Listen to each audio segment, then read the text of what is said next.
அஸ்ஸலாமு அலைக்கும் வரஹ்மத்துல்லாஹி வபரகாத்துஹு.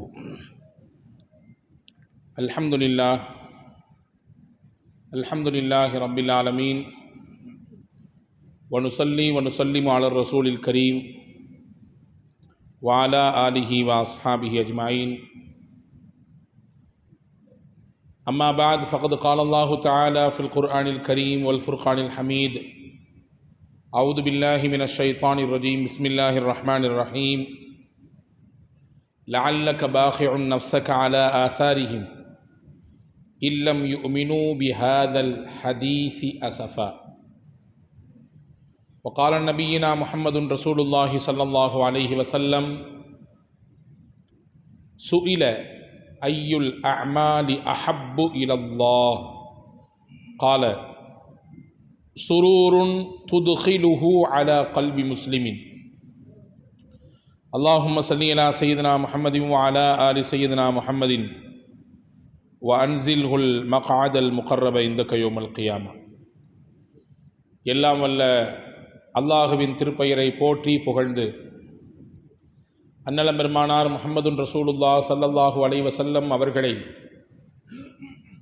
ஸலவாத்தை சொல்லி அவர்களின் மீது சலாமை உரைத்து அன்னாரை பின்பற்றி வாழ்ந்த சத்திய சஹாபாக்கள், நல்லோர்கள், சாலிஹின்கள், சுகதாக்கள், நாதாக்கள், பெரியோர்கள், குறிப்பாக இந்த புனிதம் நிறைந்த பூமான் நபி பிறந்த இந்த ரபியுல் அவ்வல் மாதத்திலே அவர்களினுடைய வாழ்வை, வரலாற்றை, அவர்கள் நமக்கு காட்டித் தந்த வழிகாட்டுதலை கேட்க ஒன்று கூடியிருக்கிற நம் எல்லோரின் மீதும் எல்லாம் வல்ல அல்லாஹுவின் பேரருளும் பெருங்கருணையும் நிறைவாக நின்று நவட்டுமாக. வல்ல அல்லாஹ் நம்முடைய அனைத்து விதமான காரியங்களையும் இலகுவாக்க ஆக்கி வைத்து மனக்கவலை, சோர்வு, மன அழுத்தம் போன்ற அனைத்து விஷயங்களை விட்டு நம் எல்லோரையும் பாதுகாத்து ரட்சிப்பானாக. மருத்துவமனையின் எல்லா விதமான துன்பங்கள், துயரங்களை விட்டு காத்து ஆரோக்கியமான நல்வாழ்வை நமக்கும் நம் குடும்பத்தினர்களுக்கும் அல்லாஹ் நசீபாக்குவானாக. உலகை விட்டு நம்முடைய மூச்சு அடங்கும் நேரம் லா இலாஹ இல்லல்லாஹ் முஹம்மது ரசூலுல்லாஹ் என்ற கலிமாவை சொல்லி நமக்கான சொர்க்கத்தின் இடம் என்னவோ அதை இங்கிருந்தே பார்த்த வண்ணம் நம்முடைய ரூஹ் பிரிவதற்கு அல்லாஹ் தௌஃபீக் தருவானாக. நாளை மறுமையில் ஜன்னத்துல் ஃபிர்தௌஸ் என்ற உயர்ந்த சொர்க்கத்திலே நமது நாயகம் கண்மணி முஹம்மது ரசூலுல்லாஹ் ஸல்லல்லாஹு அலைஹி வஸல்லம் அன்னவர்களின் தலைமையின் கீழே நம்மை பெற்றவர்களை, நமக்கு கல்வி தந்து உருவாக்கிய உஸ்தாதுமார்கள், நம்மிடத்திலே துவாவுக்காக வேண்டிக் கொண்ட அத்துணை மக்களையும் அல்லாஹ் ஒன்றிணைத்து அருள் புரிவானாக. ஆமீன் யா ரப்பல் ஆலமீன். கண்ணியத்திற்கும் மரியாதைக்கும் உரிய சகோதரர்களே, பாசத்திற்குரிய மூமின்களே, அல்லாஹ்வின் மகத்தான கருணையினாலே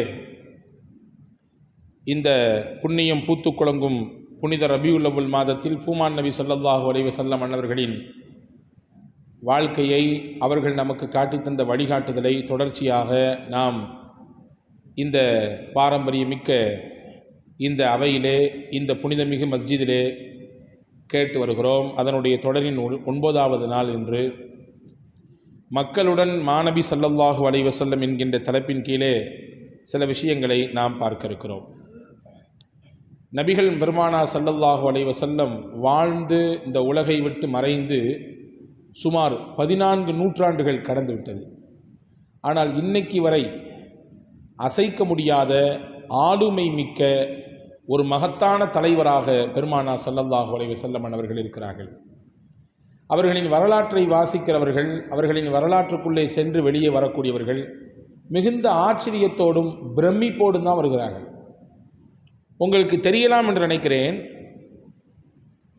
நெதர்லாந்து நாட்டைச் சேர்ந்தவர் அர்னால்டு வேன் டூ என்று சொல்லக்கூடிய ஒரு வலதுசாரி சித்தாந்தம் உள்ளவர், வலதுசாரி சிந்தனை உள்ளவர். அவர் ஒரு திரைப்படம் எடுத்தார். இன்னசென்ஸ் ஆஃப் முஸ்லீம் என்று சொல்லக்கூடிய ஒரு நபிகள் நாயகம் ஸல்லல்லாஹு அலைஹி வஸல்லம் அவர்களை அவதூறு சொல்லி, இல்லாததை சொல்லி, அவர்களுடைய அந்த பிம்பத்தை உடைத்து தகர்க்கும் விதத்திலே ஒரு திரைப்படம் வெளியானது ஒரு சில வருடங்களுக்கு முன்பு. இங்கே நமக்கு அது செய்தி அல்ல. எடுத்த 6 மாதத்தில் அவர் முஸ்லீம் ஆகிவிட்டார். அவர் எடுத்தது நபிகள் நாயகம் ஸல்லல்லாஹு அலைஹி வஸல்லமை, அவர்களின் அந்தஸ்தை, மேன்மையை, அவர்களுடைய உயர்வை சுரண்டி பார்ப்பதற்கு, தீண்டி பார்ப்பதற்கு. ஆனால் 6 மாதத்தில் அவர் இஸ்லாத்தை ஏற்றுக்கொண்டார். இஸ்லாத்தை ஏற்றுக்கிட்டு ஃபஸ்ட்டு சொன்னார், நான் உம்ராவுக்கு போகணுன்னார். உம்ராவுக்கு போக வேண்டும் என்றால் போனார்கள். பொதுவாகவே உம்ராவுக்கு நாம் செல்கிறோம் என்றால் பெரும்பாலும் 90% மக்காவிற்கு போவோம், தவாஃபை முடிப்போம், உம்ராவின் கிரிகைகளை நிறைவு செய்வோம், அதற்கு பிறகு மதீனாவுக்கு வருவோம், ஜியாரத் செய்வோம், ஊருக்கு வந்துடுவோம். இதுதான் வழக்கம். இதுக்கு கொஞ்சம் சேஞ்ச் மாற்றம் இருந்தாலும் இருக்கிறது. ஆனால் இவர் கண்டிஷனாக சொன்னார், நான் உம்ராவுக்கு போகணும், ஆனால் ஃபஸ்ட்டு மதீனாவுக்கு தான் போகணும், முதல்ல மதீனாவுக்கு தான் போகணும். யார்? முகமது நபி ஸல்லல்லாஹு அலைஹி வஸல்லம் மீது அவதூறு படம் சித்தரித்து எடுத்தவர், உலகெங்கிலும் அதற்காக வேண்டி பல எதிர்ப்புகளை சந்தித்தவர், ஒரு வலதுசாரி சித்தாந்தத்தில் உள்ளவர். இவர் போனார், முகமது நபி ஸல்லல்லாஹு அலைஹி வஸல்லம் அன்னவர்களினுடைய ரவுதாவுக்கு முன்னால் நின்றார். தேம்பி தேம்பி அழுதார். அழுது தன்னை மன்னிப்பு கேட்டார். நபிக்கு முன்னால் தன்னை அர்ப்பணித்து கொண்டார். அதுக்கு பின்னாடி வெளியிலே வந்து உலக மீடியாக்களுக்கு அவர் தன் ஒரு பேட்டி கொடுத்தார். உலக மீடியாக்கள், மொத்த சர்வதேச ஊடகங்களும் அங்கே நிற்கிறது. இந்த செய்தி சவுதி அரேபியாவிலிருந்து வெளிவரக்கூடிய பிரதானமான சில நாளிதழ்களிலே, மாத இதழ்களிலே வந்திருக்கிறது. உக்கால், மஜ்ஜான் போன்ற நாளிதழ்களிலெல்லாம் இந்த செய்தி பதிவானது. அப்போ வேர்ல்டு மீடியா கேட்குது, 6 மாதத்துக்கு முன்னாடி இதே முகம்மதை பற்றி தான் நீங்கள் அவதூறு சொன்னீர். இப்போ இங்கே வந்து அழுது புலம்பி தன்னை ஒரு முஸ்லீமாக நீங்கள் அடையாளப்படுத்தி அவரை ஏற்றுக்கொள்ளக்கூடிய, அவர்களை பின்பற்றக்கூடிய ஒரு உம்மத்தில் ஒருவராக உங்களை நீங்கள் அடையாளப்படுத்துறீங்களே, என்ன காரணம் அப்படின்னு கேட்டாங்க. அவர் சுருக்கமாக 2 வரியில் பதில் சொன்னார். நான் முதலில் முகம்மது அவர்களை ஸல்லல்லாஹு அலைஹி வஸல்லம் அவதூறு சொல்லும் பொழுது அது பெருசாக உலகத்தில் பெரிய பாதிப்பெல்லாம் ஏற்படுத்தாது அப்படின்னு நினச்சேன். ஆனால் உலகெங்கிலும் பல்வேறு விதமான பாகங்களிலிருந்து எதிர்ப்பு கிளம்பியது. எல்லாரும் கொந்தளித்தார்கள். தனக்கு, தன்னுடைய குடும்பத்திற்கு, தனக்கு வேண்டப்பட்ட ஒருவருக்கு ஏதாவது துன்பம் சிரமம் என்றால் எப்படி கொதித்து எழுவார்களோ அப்படி மக்கள், உலகெங்கிலும் வாழக்கூடிய முஸ்லீம்கள் எதிர்ப்பலையை பதிவு செஞ்சாங்க. அப்போ தான் நான் யோசித்தேன், அப்படி என்ன ஒரு வாழ்க்கையில் இருக்குது, எனக்கு தெரியாது, முன்னாடி நான் அவருடைய வரலாற்றெல்லாம் படித்ததில்லை. அப்படி என்ன அவர் செய்தார்? 14 நூற்றாண்டுக்கு பின்னாடியும் அவரை பற்றி பேசினாங்கன்னா இவ்வளோ பெரிய கூட்டம் அப்படி கொதிநிலை அடைகிறார்களே என்ன என்று அவரின் வரலாற்றை பார்த்தேன், படித்து கொண்டே பார்த்தேன். படிக்கும் பொழுது ஒரு உறுதியான நிலைப்பாட்டை நான் எடுத்தேன். ஒரு சார்பு நிலையோடு படிக்கக்கூடாது, திறந்த மனதோடு நடுநிலை சிந்தனையோடு படிக்க வேண்டும் என்று முடிவுக்கு வந்து படித்தேன். சில இடங்களில் முகம்மது அவர்களின் வரலாற்றை என்னால் நாவில் எச்சை தொட்டு திருப்ப முடியவில்லை, கண்ணீரை தொட்டுத்தான் திருப்பினேன். அந்த அளவு அவருடைய வரலாறு எனக்குள்ளே மிகப்பெரிய மாற்றத்தை தந்தது. படித்து முடித்து நான் அதை மூடி வைக்கும் பொழுது அந்த முகம்மது ஸல்லல்லாஹு அலைஹி வஸல்லமை பின்பற்றக்கூடிய மனிதர்களில் ஒருவராக நான் மாறிப்போய்விட்டேன் என்று சொன்னார். இன்றைக்கும் அவர் இருக்கார். நெதர்லாண்டில் இருக்கக்கூடிய ஒரு பிரதானமான ஒரு கட்சியினுடைய முக்கியமான ஒரு பொறுப்பில் இருக்கக்கூடிய மனிதர். நான் எதற்கு சொல்கிறேன் என்றால், மாநபி ஸல்லல்லாஹு அலைஹி வஸல்லம் அவர்கள் வாழ்ந்த வாழ்க்கை நாம் வாழுகிற இந்த நூற்றாண்டிலும் மிகப்பெரிய ஒரு தாக்கத்தை கொடுத்து கொண்டிருக்கிறது. எனவே தான் அந்த பூமான் நபி ஸல்லல்லாஹு அலைஹி வஸல்லம் அன்னவர்களை எல்லாருக்கும் கொண்டு போய் சேர்க்க வேண்டிய பொறுப்பும் கடமையும் நமக்கு இருக்கிறது. பெருமானார் ஸல்லல்லாஹு அலைஹி வஸல்லம் தலைவராக மட்டும் இல்லை, ஒரு சமுதாயத்தின் தலைவராக, ஒரு அரசியலின் நுட்பங்கள் தெரிந்தவராக, குடும்பத்தை மிகச்சிறப்பாக சீராக இயக்கக்கூடிய ஒரு குடும்பத்தின் பொறுப்பாளராக, தோழர்களை அரவணைக்கக்கூடிய ஒரு உன்னதமான நட்பாக, தோழமையாக, எந்தெந்த பரிணாமமெல்லாம் பெருமானார் ஸல்லல்லாஹு அலைஹி வஸல்லம் இருந்துச்சோ அந்த மொத்த பரிணாமத்திலும் பெருமானார் ஸல்லல்லாஹு அலைஹி வஸல்லம் தனித்த அடையாளத்தோடு, சிறந்த முன்மாதிரியோடு ரசூலுல்லாஹ் வாழ்ந்திருக்கிறார்கள் என்பதை நாம் பார்க்கிறோம். அந்த வகையிலே நபிகள் நாயகம் ஸல்லல்லாஹு அலைஹி வஸல்லம் மக்களிடத்தில் எப்படி பழகினார்கள் என்பதை குறித்துத்தான் இன்றைக்கு நாம் சில விஷயங்களை பார்க்க போகிறோம். இன்றைக்கி ஏதாவது ஒரு சின்ன பொறுப்பு கிடைத்து விட்டாலும் தன்னை ஒரு பெரிய நபராக கருதி கொண்டு தனக்கென்று ஒரு தனி அங்கீகாரமும் தனக்கென்று ஒரு தனி இடமும் வேண்டும் என்று இயங்கக்கூடியவர்கள் நம்மிலே பலர் உண்டு. ஏதாவது ஒரு முக்கியமான வேலை என்றால் இறங்கி அது செய்வதை விட்டுவிட்டு வேற நீ அதை பார்த்துக்கோ என்று ஏவக்கூடிய, கட்டளையிடக்கூடியவர்களாக மட்டும் நிற்பதை நாம் பார்க்கிறோம். மதீனாவிலே ஒரு நாள் இரவு திடீரென்று ஒரு சப்தம், அந்த சத்தத்தை கேட்டு ஊரே தெருவுக்கு வந்து நிற்கிது. மொத்த ஊரும் கலங்கி விட்டது அந்த சத்தத்தை கேட்டு. கடுமையான சத்தம். எல்லாரும் என்ன என்ன என்ன என்று சத்தம் வந்த திசையை நோக்கி திரும்பி நிற்கிறாங்க. பதட்டத்தோடு நிற்கிறார்கள். திடீரென்று ராவோடு ராவாக ஏதாவது ஒரு படம் வந்துடுச்சா, யாராவது தாக்குதல் தொடுக்க வந்துட்டாங்கன்னா, ஏன்னா போர் நடந்து கொண்டிருக்கிற காலகட்டம் அது, போர் தொடுப்பதற்காக வேண்டி எதிரிகள் ராவோடு ராவாக வந்துட்டாங்களா என்ற ஒரு பீதி, அச்சம், ஒரு திடுக்கம் அந்த மக்களிடத்தில் இருந்தது. கொஞ்ச நேரம் அப்படி பார்த்துட்டே இருந்தாங்க. சத்தம் வந்த திசையை நோக்கி அங்கிருந்து ஒருத்தவங்க வேகமாக குதிரையில் வர்றாங்க. கிட்ட நெருங்க நெருங்க நெருங்க மக்கள் புரிந்து கொண்டார்கள், வரக்கூடியது முஹம்மது நபி ஸல்லல்லாஹு அலைஹி வஸல்லம் அவர்கள் தான். வந்த உடனே சொன்னாங்க, லா துராஉ லா துராஉ, எந்த பதட்டமும் வேண்டாம், எந்த பயமும் வேண்டாம், எந்த அச்சமும் வேண்டாம். என்ன ஏதுன்னு நான் பார்த்துட்டு வந்துட்டேன், நமக்கு எந்த பிரச்சனையும் கிடையாது. நம்ம உள்ளே வாழக்கூடிய இந்த மதீனத்து மக்களுக்கு எந்த பிரச்சனையும் இல்லை. யாரும் திடுக்கிறாதீங்க, யாரும் பயப்படாதீங்க. என்ன ஏதுன்னு நான் முழுமையாக கண்டறிந்து விட்டேன், எல்லாரும் போய் நிம்மதியாக தூங்குங்கன்னு நாங்கள் சொல்லலாம். இங்கே கவனிக்க வேண்டிய விஷயம் என்னவென்றால், முஹம்மது நபி ஸல்லல்லாஹு அலைஹி வஸல்லம் இந்த உம்மத்திற்கு வழிகாட்டி, இந்த உம்மத்திற்கு தலைவர் என்பதோடு மட்டுமல்லாமல், ஒரு பிரச்சனை என்றால் முதலில் மக்கள் புறத்தில் இறங்கி அதை களம் கண்டு என்ன ஏது என்று விலாவரியாக அதற்குரிய தீர்வை தரக்கூடியவர்களாக முஹம்மது நபி ஸல்லல்லாஹு அலைஹி வஸல்லம் இருந்தார்கள். ஒரு போர்க்களத்திலிருந்து எல்லாரும் போயிட்டு திரும்பி வர்றாங்க. ஒரு இடத்துல இருந்து கொஞ்சம் ஓய்வெடுத்து விட்டு, அது உணவினுடைய நேரம், கொஞ்சம் சமைத்து சாப்பிட்டு விட்டு ஓய்வெடுத்துட்டு போகலாம் அப்படின்னு ஏற்பாடு. ரசூலுல்லாஹ் இறங்கின உடனே எல்லாத்துலேயும் சொல்கிறாங்க, நம்ம கொஞ்சம் சாப்பிட்டுட்டு ஓய்வெடுத்துட்டு போகலாம். சரி, சாப்பாட்டுக்கான வேலைகள் துவங்குகிறது. யார் யார் என்ன செய்யலாம் பிரிச்சுக்கிட்டாங்க.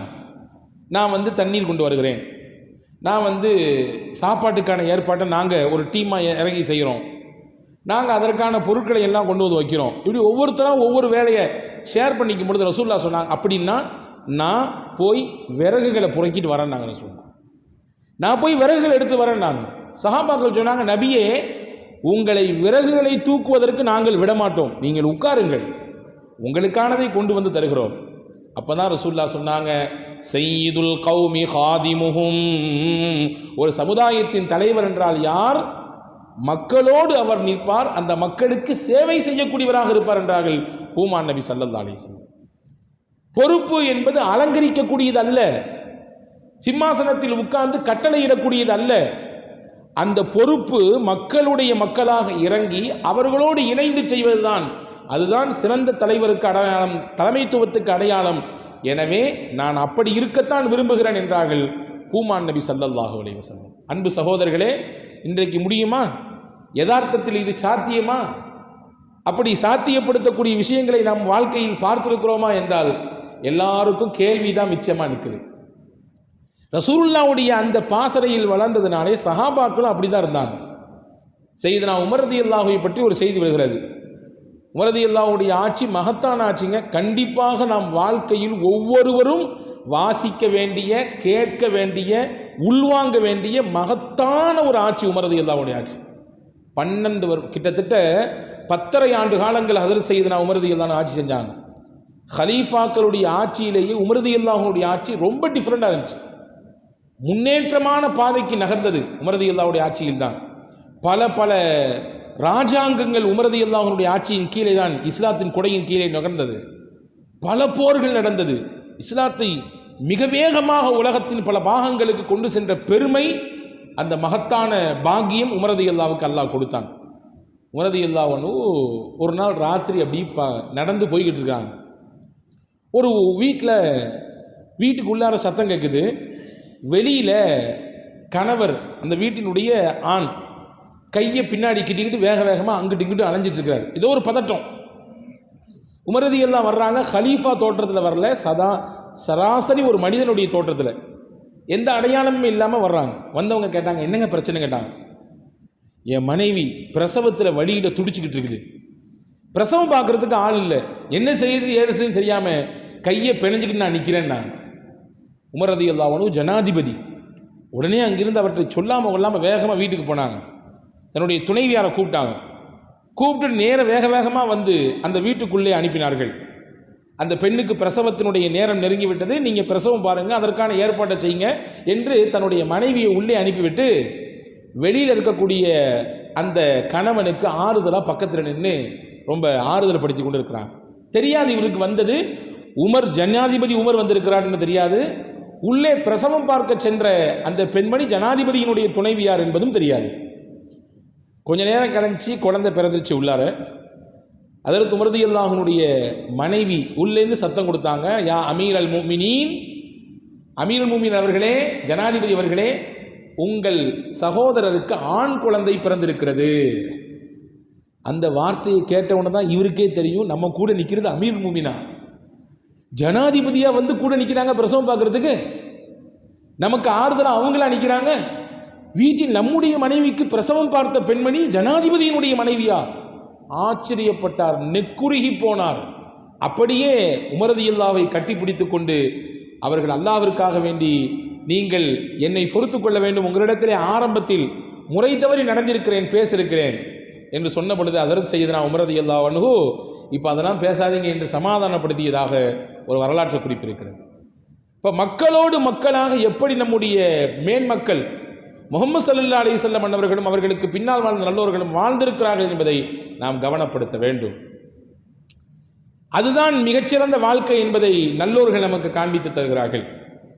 ரசூலுல்லாஹி ஸல்லல்லாஹு அலைஹி வஸல்லம் சொல்லுவாங்க தானே, உலகத்தில் வாழக்கூடிய மக்கள் மீது நீங்கள் கருணையோடு இருங்கள். இர்ஹமூ மன் ஃபில் அர்த், உலகத்தில் வாழக்கூடிய மக்கள், அது முஸ்லீம்களாகட்டும் இதர சமுதாயத்தைச் சேர்ந்த மக்களாக ஆகட்டும், நீங்கள் கருணையோடு கரிசனத்தோடு வாழுங்கள்.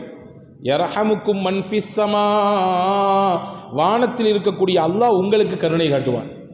அவனுடைய கருணையும் அன்பும் உங்களுக்கு வேண்டும் என்று நீங்கள் விரும்பினால் பூமியில் வாழக்கூடிய மக்கள் மீது கருணையோடு இருங்க, அன்போடு இருங்க, அரவணைப்போடு நடந்து கொள்ளுங்கள்.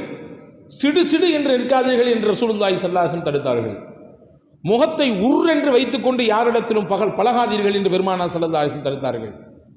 கருணை உள்ளத்தோடு நடந்து கொள்ளுங்கள், அன்போடு நீங்கள் நடந்து கொள்ளுங்கள். இதுதான் உலகத்திலே இன்றைக்கு தேவையாக இருக்கிறது என்பதை உத்தம தூதர் முஹம்மது ஸல்லல்லாஹு அலைஹி வஸல்லம் அவர்கள் சொன்னார்கள். பக்தாத் மாநகர் ஈராக்கினுடைய தலைநகர். ஒரு காலத்தில் அதுதான் கல்வியின் பெட்டகம், கல்வியினுடைய தலைநகர். பெரிய பெரிய மேதைகள் ஞானவான்கள் எல்லாம் அங்கேதான் வாழ்ந்திருக்கிறார்கள். ஹஜ்ரத் முஹையித்தீன் அப்துல் காதிர் ஜீலானி கத்தஸல்லாஹு சிர்ரஹுல் அஸீஸ் பக்தாதிலே வாழ்ந்தவர்கள். அங்கேதான் இன்னைக்கும் அவர்களுடைய அடக்கஸ்தலம் ரவுதா ஷரீஃப் இருக்கிறது. பெரிய பெரிய மகான்கள் எல்லாம் வாழ்ந்த பூமி அது பக்தாத். அங்கே ஹிஜ்ரி 3ஆம் நூற்றாண்டிலே மிகச்சரியாக ஹிஜ்ரி 219 சமயத்திலே மிகப்பெரிய கல்வியாளர் ஒருத்தர் இருந்தார். அவருக்கு பேர் ஷேக் அஹமது பின் மிஸ்கீன். அஹமது பின் மிஸ்கீன் என்றவர் மிகப்பெரிய கல்வியாளர். அவரிடத்தில் எக்கச்சக்கமான மாணவர்கள், ஆயிரக்கணக்கான மாணவர்கள் அவரிடத்திலே பாடம் படித்தார்கள். பாடம் படித்தார்கள் என்றால் தினசரி புத்தகத்தை மட்டும் சொல்லிக் கொடுக்க மாட்டார், வாழ்க்கையில் உள்ள அனுபவங்களையும் தன்னுடைய மாணவர்களுக்கு கற்றுக் கொடுப்பார்.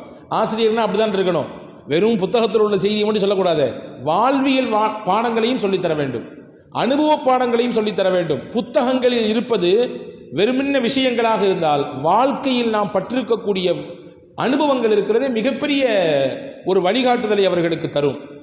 அப்படி சொல்லும் பொழுது தன் வாழ்க்கையில் நடந்த முக்கியமான ஒரு செய்தியை சொல்கிறார். எனக்கு ஏற்பட்ட நிலை, அதே போன்று நான் கண்ட கனவு, 2 விஷயத்தை சொல்கிறார். நான் என் வாழ்க்கையில் ஒரு கனவு பார்த்தேன், அந்த கனவுக்கு முன்னாடி என் வாழ்க்கையில் நடந்த ஒரு நெருக்கடியான காலகட்டம், இந்த 2ஐயும் சொல்கிறேன் அப்படின்னு சொல்கிறார். என்னுடைய ஆரம்ப காலகட்டத்தில் கடுமையான ஏழ்மை, வறுமை, சிரமம் தான் எங்கள் வீட்டில். எந்த அளவுக்குனா சாப்பிட்றது கூட வழி இல்லாத ஒரு ஏழ்மையான குடும்பத்தில் உள்ளவன் நான். என்னுடைய குடும்பம், என்னுடைய மனைவி, மக்கள் எல்லாம் பசியோடு பட்டினியோடு வாழ்ந்து வந்தார்கள். ஏதோ காவயிறு அறவயிறு நிறைஞ்சாலே பெரிய விஷயம். அப்படியே போய்கிட்டு இருக்கு. இந்த சிரமத்தை தாக்கு பிடிக்க முடியல. என் நண்பரை ஒரு நாள் சந்தித்து, வீடு நாங்கள் வசிச்சுட்டு இருக்கிறோம், வீடு, அந்த வீட்டை எப்படியாவது விற்று கொடு, அதுலேருந்து கிடைக்கக்கூடிய கொஞ்சம் சொற்ப காசுகளை வைத்துக்கொண்டு நாங்கள் எங்கனையாவது வாடகைக்கு இருந்துக்கிறோம், அதிலிருந்து வரக்கூடிய காசை வைத்து கொஞ்ச நாள் நாங்கள் எங்களுடைய குடும்பத்தை கொஞ்சம் லெவல் படுத்துறதுக்கு அது வசதியாக இருக்கும் என்று சொல்லி தன்னுடைய நண்பரிடத்திலே சொல்லுகிறார். தொழுகைக்கு வந்த நண்பரிடத்திலே அவரும் வருத்தப்படுறார், வீடை விற்கிற அளவுக்கு கஷ்டமாகி போச்சா? ஆமாம். சரி பரவாயில்ல, இந்தா முதல்ல இதை நீ சாப்பிடு, அல்லது உன்னுடைய குடும்பத்தில் கொண்டு போய் கொடு என்று ஒரு பொட்டலத்தை கொடுக்கிறார். அந்த பொட்டலத்தில் என்ன இருந்தது? ஒரு ரெண்டு ரொட்டி துண்டு இருந்தது, கொஞ்சோண்டு இனிப்பு இருந்தது. இதை நீ போய் நீ சாப்பிடு அல்லது உன் குடும்பத்துக்கு கொடு. பசியோடு பட்டினியோடு இருக்கக்கூடிய நபர் எப்படி சாப்பிட மனசு வரும்? குடும்பத்தில் பிள்ளைங்க சாப்பிடாமல் இருக்காங்க, மனைவி மக்கள்லாம் பசியோடு இருக்காங்க. அதை எடுத்துகிட்டு நேராக வீட்டில் போய் கொடுக்கலான்னு போகிற நேரத்தில் பள்ளிக்கு வெளியில் ஒரு கையிலே குழந்தையை இடுக்கி கொண்டு பரிதாபமான காட்சியிலே ஒரு பெண்மணி நிற்குது. அந்த அம்மா கையை நீட்டுது. அந்த அம்மா சொல்லுது, நான் எனக்கு கேட்கல, பசியோடு இருக்கக்கூடிய இந்த பச்சிலம் குழந்தைக்கு கேட்கிறேன், உங்களால் முடிந்தால் ஏதாவது கொடுங்கள் என்று அந்த பெண்மணி சொல்ல, அந்த குழந்தையின் முகத்தை இவர் பார்க்கிறார். இவரால் பொறுக்க முடியல. தன்னுடைய பசியை மறந்தார், தன்னுடைய மனைவியின் பசியை மறந்தார், தன்னுடைய பிள்ளைகளின் பசியை மறந்தார். உடனே எடுத்து கொடுத்து விட்டார். அந்த பிள்ளையின் கையில் கொடுத்தவுடன் அந்த பிள்ளை ஆனந்தத்தில் உணவு கிடைத்து விட்டது என்ற சந்தோஷத்தில் ஒரு புன்முறுவல் சிரித்தது.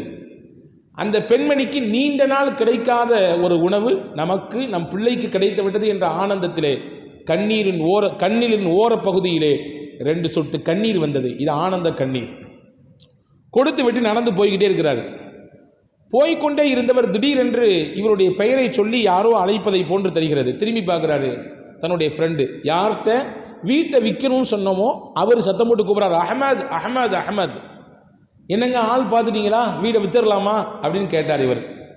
அவர் சொன்னார், வீடை விற்கிறது அடுத்து, முதல்ல வாங்க, உங்கள் வீட்டுக்கு ஒரு பெரிய அல்லாஹ்வுடைய கிருபை வந்திருக்கிறது, பெரும் பேருதவி வந்திருக்கிறது. என்னங்க சொல்கிறீங்க? ஆமாம், வாங்கன்னு கூட்டி போனால் வீடு முழுக்க, வீட்டினுடைய முகப்பு பகுதி முழுக்க தேவையான பொருட்கள், உணவு தானியங்கள், அதே போன்று அவர்கள் உடுத்துவதற்கு ஆடைகள், அவர்கள் செலவழிப்பதற்கு கொஞ்சம் தங்க காசுகள், வெள்ளி காசுகள், இதுவெல்லாம் இருக்கிறது.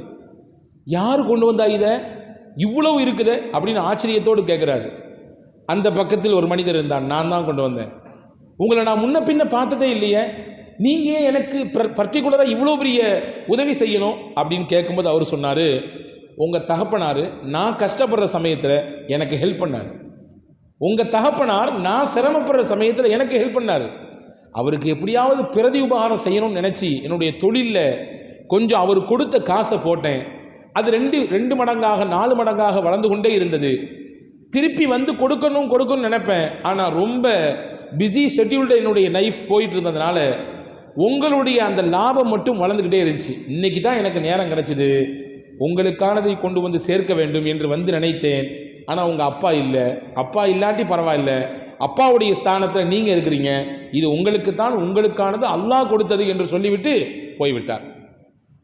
அவர் ஆச்சரியப்பட்டு போனார். நம்ம வீட்டை வித்தரலான்னு நினைச்சோம், ஆனால் அல்லாஹ் வீடு நிறைய இப்பொழுது நமக்கான தேவையை கொண்டு வந்து கொடுத்து விட்டான் என்ற ஆனந்தத்தில் இருக்கிறார். இதுதான் கதை, நடந்த நிகழ்ச்சி. இதை தன்னுடைய மாணவர்களுக்கு சொல்றார். ஆச்சா, அடுத்து மாணவர்கள் கேட்டாங்க, நீங்க என்ன கனவு பார்த்தீங்க அதை சொல்லுங்க. ஒரு நிகழ்ச்சியை சொல்றேன், ஒரு கனவு சொல்றேன்னு சொன்னீங்கல்ல, நிகழ்ச்சியை சொல்லியாச்சு, அல்லாஹ்வுடைய பேர் உபகாரம் உங்களுக்கு கிடைத்து விட்டது. சரி, என்ன கதை, என்ன கனவு, அதை சொல்லுங்க.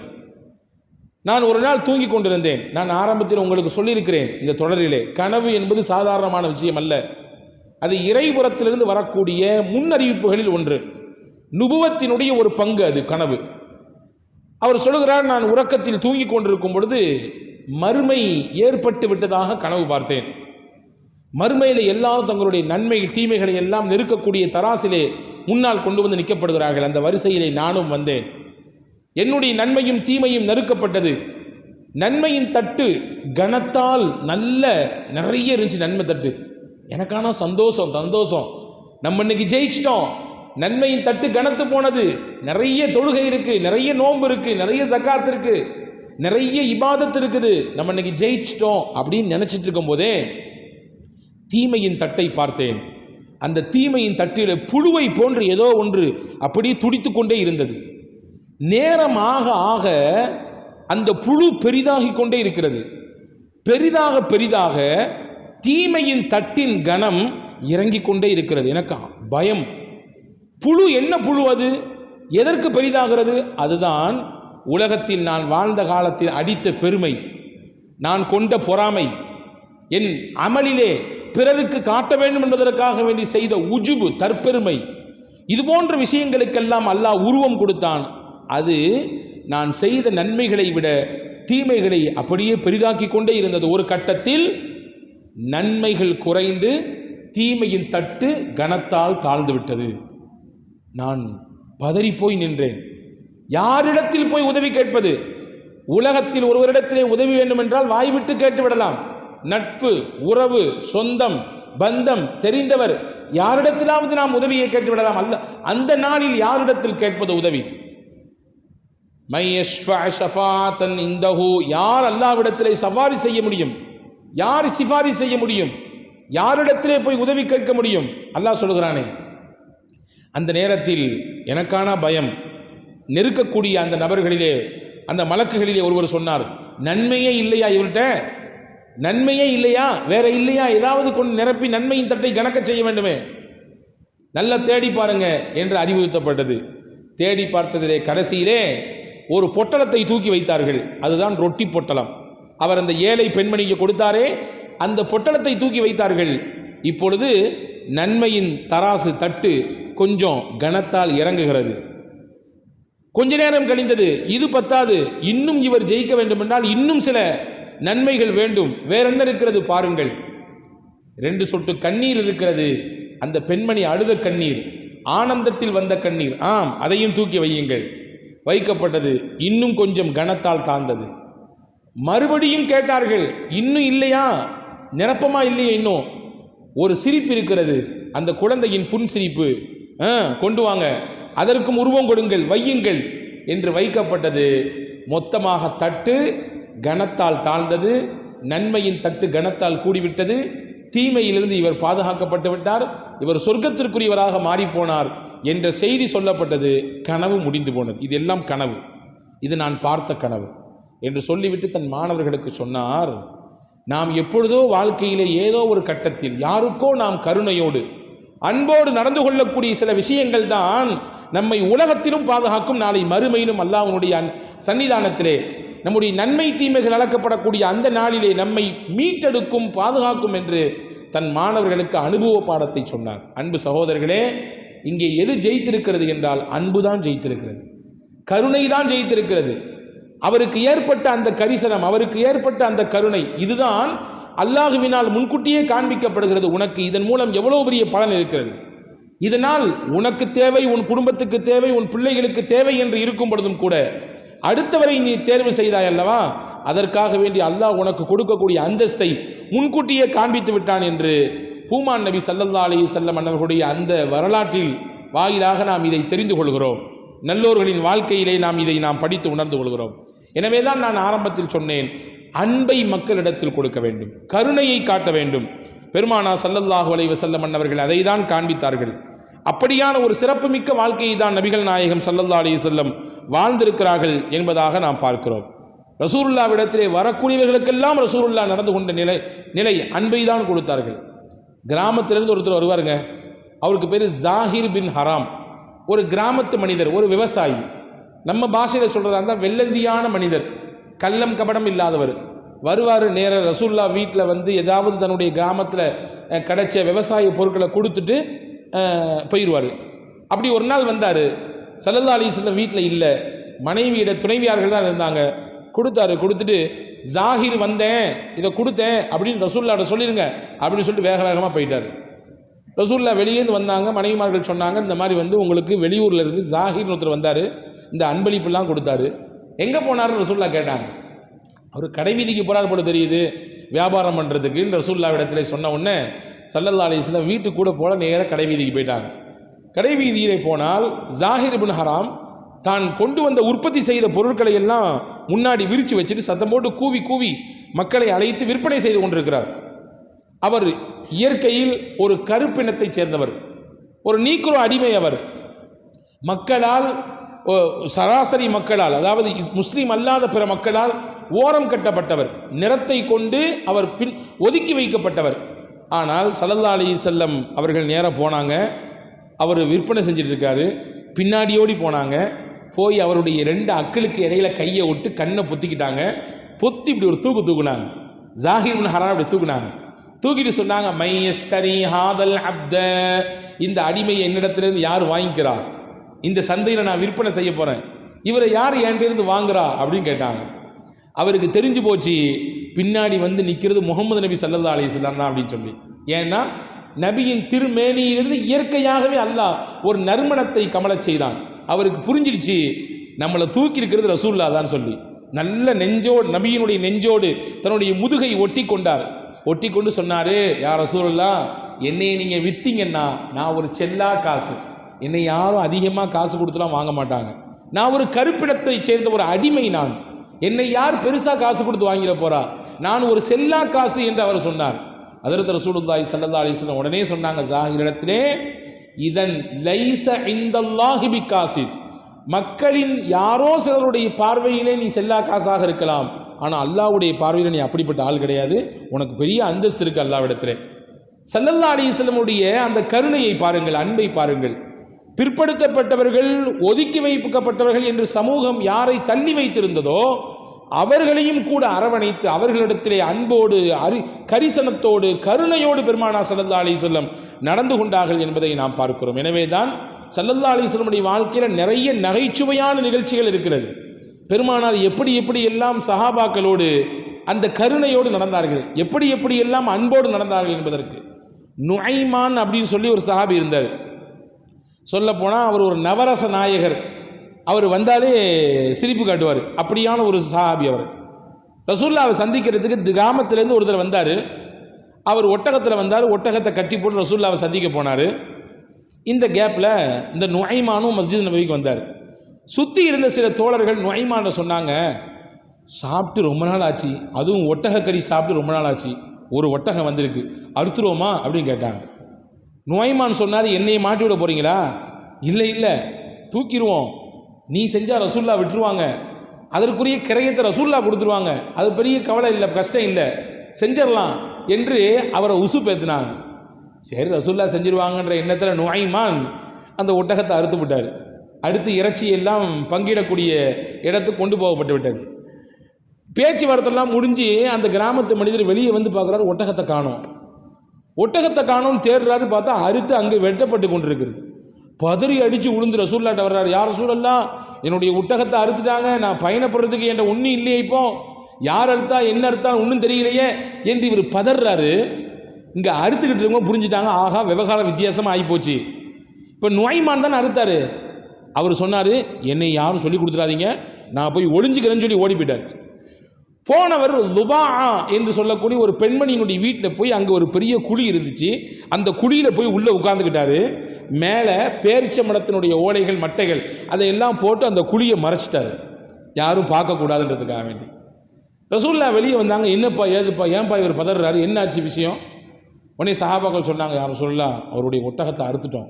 யாருங்க அறுத்ததுன்னு ரசூல்லா கேட்டாங்க. நுஐமான் தான் அறுத்தாரு. நுஐமான் அறுத்தாரா? எங்கே அவருன்னு கேட்டாங்க. இவங்க சொல்லக்கூடாதுன்னு சொல்லிட்டு போயிருக்காரு, இவங்க வாயால் சொல்லலை, அப்படி கை காட்டினாங்க, அங்கே இருக்கார் அப்படின்னு. ரசூல்லா நேராக போனாங்க, போய் அந்த குழியில் இருக்கக்கூடிய அந்த மட்டையெல்லாம் எடுத்தால் தூசியோடு மண்ணோடு இப்படி உள்ளே உட்காந்துருக்காரு. ரசூல்லா கையை பிடிச்சி தூக்குனாங்க. தூக்கி மேலே முதல்ல தலையெல்லாம் தட்டி விட்டாங்க. ஏங்க இப்படி பண்ணீங்கன்னு கேட்டாங்க நுஐமான். யார் ரசூலல்லாஹ், இங்கே நான் யார் இருக்கேன்னு சொல்லி உங்களுக்கு சொல்லி கொடுத்தாங்களோ அந்த கும்பல் தான் என்னை அறுக்க சொல்லிச்சு. நானாக விரும்பவே இல்லை, நான் அந்த காரியத்தை செய்யணும்னு எனக்கு பிரியமே கிடையாது. என்னை யார் காட்டி கொடுத்தாங்களோ அந்த கூட்டம் தான் அறுக்க சொல்லிச்சு. சொன்னதோடு மட்டுமல்ல, அவங்க சொல்லவும் செஞ்சாங்க, நீ பாட்டு அறுத்துரு, ரசூல்லா அதனுடைய கரையத்தை கொடுத்துருவாங்கன்னு சொல்லியிருக்காங்க. எனவே இதுக்கும் எனக்கும் சம்பந்தமே கிடையாது நபியே, என்னை விட்டுருங்க, ஆளை விட்டா சரி என்று அவர் வெள்ளந்தித்தனமாக பேசிய பொழுது ரசூலுல்லாஹ் அவருடைய தலையில் இருந்த அந்த தூசியெல்லாம் தட்டி விட்டுட்டு சிரித்தாங்க. சிரிச்சிட்டு அந்த ஆராபியை கூப்பிட்டார்கள், கிராமத்து மனிதரை கூப்பிட்டார்கள். வீட்டுக்குள்ளே போய் அந்த ஒட்டகத்துக்கான பொருள் காசு என்னவோ கிரயம் என்னவோ அதை எடுத்து அவருடைய கையிலே கொடுத்து, அல்லாவுக்காக வேண்டி இதை விட்டுவிடுங்கள், வேற ஒரு புது ஒட்டகத்தை வாங்கி நீங்கள் பயணிச்சிங்க என்று சொல்லி அனுப்பியதாக வரலாற்று குறிப்பு இருக்குது. நான் எதுக்கு இதை சொல்கிறேன்னா, ரசூலுல்லாஹ் மக்களிடத்தில் எப்படி இயல்பாக பழங்கி கொண்டார்கள். இயல்பாக ஒரு சராசரி மனிதரை போன்று ஒரு நகைச்சுவை உணர்வோடு அவர்களிடத்திலே ஒரு இரண்டரை கலந்த ஒரு மனிதராக பெருமானார் ஸல்லல்லாஹு அலைஹி வஸல்லம் எவ்வளவு அழகாக பழகியிருக்கிறார்கள். இங்கே தான் நபிகளின் வாழ்வை நாம் ஆச்சரியத்தோடு பார்க்கிறோம். தலைவராக மட்டும் இல்லாமல் ஒரு சராசரி மனிதரிடத்திலே பழகுகிற ஒரு நுட்பத்தை, ஒரு மிகச்சிறந்த வழிகாட்டுதலை இந்த உலகத்திற்கு கொடுத்தவர்கள் பூமான் நபி ஸல்லல்லாஹு அலைஹி வஸல்லம் அவர்கள். எனவேதான் அன்பை மலரச் செய்வதற்கு நிறைய வழிகளை ரசூலுல்லாஹ் சொல்லி கொடுத்திருக்கிறார்கள். அன்பு மக்களிடத்திலே பெருக வேண்டும் என்றால் என்னவெல்லாம் செய்ய வேண்டும் ரசூலுல்லாஹ் அழகாக காட்டி தந்திருக்கிறார்கள். அது குறித்து உண்டான சில விஷயங்களை நான் உங்களுக்கு சொல்லுகிறேன். மக்களோடு மக்களாக நாம் வாழ்கிறோம். நம்மை சுற்றி பல மக்கள் வசிக்கிறார்கள். சொந்தங்கள் இருக்கிறது, உறவுகள் இருக்கிறது, நட்பு வட்டாரங்கள் இருக்கிறது, நாம் தொழில் செய்யக்கூடிய இடங்கள் இருக்கிறது, நம்மிடத்திலே பழகக்கூடியவர்கள், நம்மிடத்திலே பரிச்சயமாகக்கூடியவர்கள் இஸ்லாத்தை சேர்ந்தவர்களாக இருப்பார்கள், இதர சமுதாயத்தை சேர்ந்தவர்களாக இருப்பார்கள். எல்லோரிடத்திலும் உயர்வான அபிப்பிராயத்தை பெறுவதற்கு என்ன வழி? அன்பு அவர்களின் உள்ளத்திலே விதைக்கப்பட வேண்டும். நம்மை குறித்து உண்டான உயர்ந்த சிந்தனை அவர்களின் உள்ளத்திலே இடம்பெற வேண்டும். அதற்கு என்ன வழி? ரசூலுல்லாஹி ஸல்லல்லாஹு அலைஹி வஸல்லம் அழகாக சொல்லித் தந்தார்கள். முதல் விஷயம் என்ன? 7 காரியங்களை நாம் இன்றைக்கு பார்க்க இருக்கிறோம். 7 காரியங்கள். இதன் மூலமாக மக்களிடத்திலே நமக்கென்று ஒரு அங்கீகாரம் கிடைக்கும். அன்பு மிக்கவர்களாக நாம் மாறுவோம். மட்டுமல்ல, நாம் உலகத்தை விட்டு மறைந்ததற்கு பிறகும் நமக்காக துவா செய்யக்கூடிய மக்களை அல்லாஹ் இதன் மூலமாக ஏற்படுத்தி தருவான். முதல் விஷயம் என்ன என்றால் அன்பளிப்புகள். ரசூலுல்லாஹி ஸல்லல்லாஹு அலைஹி வஸல்லம் சொன்னார்கள், அன்பளிப்புகளை நீங்கள் ஒருவருக்கு ஒருவர் பரிமாறிக்கொள்ளுங்கள். தஹாது தஹாபு ரசூல் சொன்னார்கள், அன்பளிப்புகளை கொடுங்கள், அல்லாஹ் உங்களுக்கு இடையிலே அன்பை பெருகச் செய்வான். அன்பளிப்புகள் மூலமாக அன்பு பெருகும், கருணை கூடும். ரசூலுல்லாஹி ஸல்லல்லாஹு அலைஹி வஸல்லம் அன்பளிப்பு கொடுத்தாங்க, கொடுத்த அன்பளிப்பை வாங்கிக்கிட்டாங்க. ஹதீஸிலே வருகிறது, பெருமானா ஸல்லல்லாஹு அலைஹி வஸல்லம் அவர்கள் சஹாபாக்களோடு பேசிட்டு இருக்காங்க. பேசிட்டு இருக்கும் பொழுது ஒரு பெண்மணி அந்த சபைக்கு வந்தாங்க. வந்து ரசூலுல்லாவை பார்த்துட்டு சொன்னாங்க, யா ரசூலுல்லாஹ், நான் ஒரு ட்ரெஸ்ஸு கொண்டு வந்திருக்கேன், என் கையால் நான் தச்சு கொண்டு வந்திருக்கேன், இதை நீங்கள் போட்டுக்கணும் என்று சொல்லி அந்த அம்மா ரசூலுல்லாஹ் கையில் கொடுத்தாங்க. பெருமானார் யார் அன்பளிப்புகள் கொடுத்தாலும் அதை ஏற்றுக்கொள்வார்கள், உதாசீனப்படுத்த மாட்டாங்க. தர்ற பொருள் பெருசோ சிறுசோ, கொடுக்கிற பொருள் விலை மதிப்பற்றதோ அல்லது விலை மதிப்பு உள்ளதோ எதுவானாலும் அங்கே அந்த பொருளுக்கு தரம் கிடையாது, கொடுக்கிற நபரினுடைய அன்புக்கு தான் அங்கே அங்கீகாரம். ரசூலுல்லாஹ் வாங்கிக்கிட்டாங்க. வாங்கினது மட்டுமில்லை, அந்த பெண் இருக்கும் பொழுதே நேராக உள்ளே போனாங்க. அந்த ட்ரெஸ் தான் போட்டிருந்த ட்ரெஸ்ஸை களைஞ்சிட்டு அந்த அம்மா கொடுத்த அன்பளிப்பான அந்த ட்ரெஸ்ஸை வாங்கி போட்டுக்கிட்டாங்க. போட்டுட்டு சபைக்கு வந்தாங்க. பொதுவாகவே பெருமானா ஸல்லல்லாஹு அலைஹி வஸல்லம் பேரழகு சொல்ல வேண்டுமா? நாயகத்தின் அழகை வர்ணிக்க வேண்டுமா? தேவையே இல்லை. சஹாபாக்கள் சொன்னார்கள், குறிப்பாக அன்னை ஆயிஷா ரலியல்லாஹு தஆலா அன்ஹா சொன்னார்கள், யூசுப் அலைஹிஸ்ஸலாம் அழகின் ஒரு மிகப்பெரிய இடத்திற்கு சொந்தக்காரர் இல்லையா? ஃபகத்தஅன ஐதியஹுன்ன, அல்லாஹ் சொல்கிறான், யூசுப் அலைஹிஸ்ஸலாமை பார்த்த பெண்கள் பழத்தை வெட்டுவதற்கு பதிலாக கையை வெட்டி கொண்டார்கள். பேரழகில் அப்படியே மயங்கி போனாங்க. ஆயிஷா அம்மா சொன்னாங்க, எங்கள் முகமது நபி அவங்க பார்க்கல, பார்த்துருந்தாங்கன்னா கல்பை வெட்டியிருப்பாங்கண்ணா. கையை தான் வெட்டினாங்க, முகமது நபியை பார்த்துருந்தா கல்பை வெட்டியிருப்பாங்க. சஹாபாக்கள் சொன்னார்கள், 14ஆம் நாள் இரவிலே சந்திரன் பூரணமாக தெரிந்தது. அந்த சந்திரனையும் பார்த்தோம், எங்கள் நபியினுடைய திருமுகத்தையும் பார்த்தோம். எங்களுக்கு சந்திரனை விட நபியினுடைய முகம்தான் அழகாக தெரிஞ்சுது. சந்திரனை விட நாயகத்தின் திருமுகம்தான் எங்களுக்கு அழகாக தெரிந்தது. அழகு அழகு அழகு, பேரழகு. எங்களுடைய உஸ்தாத் சொல்லுவார்கள், 2 விதமான அழகு இருக்கிறதா. ஒன்று ஹுஸ்னே மலாஹா, இன்னொன்று ஹுஸ்னே சபாஹா. ஹுஸ்னே சபாஹா என்றால் என்ன? பார்த்தா பார்த்துக்கிட்டே இருக்கலாம், வச்சக்கன் வாங்காமல் பார்க்கலாம். அந்த அழகு அழகாகவே இருக்கும், அங்கங்கே நம்மளை கவனத்தை திருப்பவே திருப்பாது. ஆனால் அந்த அழகு அப்படியே இருக்கும், நம்மளுக்கு பிரமிப்பை கொடுத்துக்கிட்டே இருக்கும். இது ஹுஸ்னே சபாஹா. இந்த அழகை அல்லாஹ் யூசுப் அலைஹிஸ்ஸலாமுக்கு அல்லாஹ் கொடுத்தான். 2வது இன்னொரு அழகு இருக்குது, ஹுஸ்னே மலாஹா. ஹுஸ்னே மலாஹானா என்னன்னா, அந்த அழகை நாம் பார்ப்போம், இப்பொழுது பார்க்கும் பொழுது நமக்கு ஒரு விதமான அழகாக தெரியும், இன்னும் ஒரு 10 நிமிடத்துக்கு பிறகு பார்க்கும் பொழுது வேற மாதிரி தெரியும், அந்த கொஞ்சம் டிஃப்ரெண்டாக தெரியும். அந்த அழகுல இன்னும் கூடுதல் கிடைக்கும். இன்னும் ஒரு 1/4 மணி நேரம் கழித்து பார்க்கும்போது இன்னும் கொஞ்சம் கூடுதலாக தெரியும். இன்னும் 1 மணி நேரத்துக்கு பின்னாடி பார்க்கும் பொழுது அதே அழகு இன்னும் பிரம்மாண்டமாக தெரியும். இது ஹுஸ்னே மலாஹா.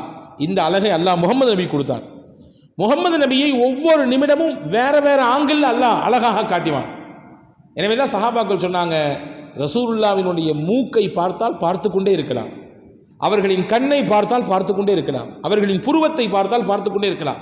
கையை பார்த்தால், உடல் கட்டை பார்த்தால் அப்படியே பிரமிக்கக்கூடிய அழகு பெருமானார் ஸல்லல்லாஹு அலைஹி வஸல்லம் அல்லாஹ் கொடுத்தான். இயற்கையிலேயே அழகு. அந்த புது ட்ரெஸ்ஸை போட்ட உடனே பேரழகு. சஹாபாக்கள் சொன்னாங்க, வானத்தில் இருக்கான் சந்திரன் அல்லது எங்களுக்கு பக்கத்தில் இருக்கிறதா என்று தெரியல, அந்த அளவுக்கு அழகா இருந்தாங்க. அங்க இருந்து சஹாபியில் ஒருத்தர், யா ரசூலுல்லாஹ், இந்த ட்ரெஸ்ஸு உங்களுக்கு ரொம்ப நல்லா இருக்கு அப்படின்னாரு. பொதுவாக ஒரு பேனா வாங்கி வச்சுருக்கோம் பையில், நண்பர் வர்றாரு பக்கத்தில், பாய் பேனா சூப்பராக இருக்கு அப்படின்னா என்ன அர்த்தம்? தந்துருங்களேன்னு அர்த்தம். நல்லா இருக்கேன், அந்த பையில் இருக்கிறது இந்த பைக்கு வந்தால் நல்லா இருக்குமேன்ற மாதிரியான சைக்கிளை வார்த்தை அது இல்லையா? இப்போ ரசூலுல்லாஹ்ட்ட அவர் சொல்கிறார், ரொம்ப நல்லா இருக்கு உங்களுக்கு இந்த ட்ரெஸ்ஸுன்னு. ரசூலுல்லாஹ் சொன்னாங்க, வேணுமான்னு கேட்டாங்க. ஆமான்ட்டார், எனக்கு வேணும்ட்டார். நபிகள் நாயகம் ஸல்லல்லாஹு அலைஹி வஸல்லம் தன்னுடைய வாழ்க்கையில் லா, இல்லை என்பதை ஒரு இடத்தில் மட்டும்தான் சொல்லியிருக்கிறார்கள். எப்போ? ல இலாஹ இல்லல்லாஹ், அல்லாவை தவிர உலகத்தில் வேறு யாரும் இல்லை. அங்கே தான் இல்லைன்னு வார்த்தை வந்திருக்குது. அதை தாண்டி வேறு எங்கேயும் ரசூலுல்லாஹ் இல்லைன்னு சொன்னதே இல்லை. நேராக போனாங்க, ட்ரெஸ்ஸை கலத்திட்டு வர போகிறாங்க. இந்த பெண்மணிக்கு மனசு என்ன பாடுபடும்?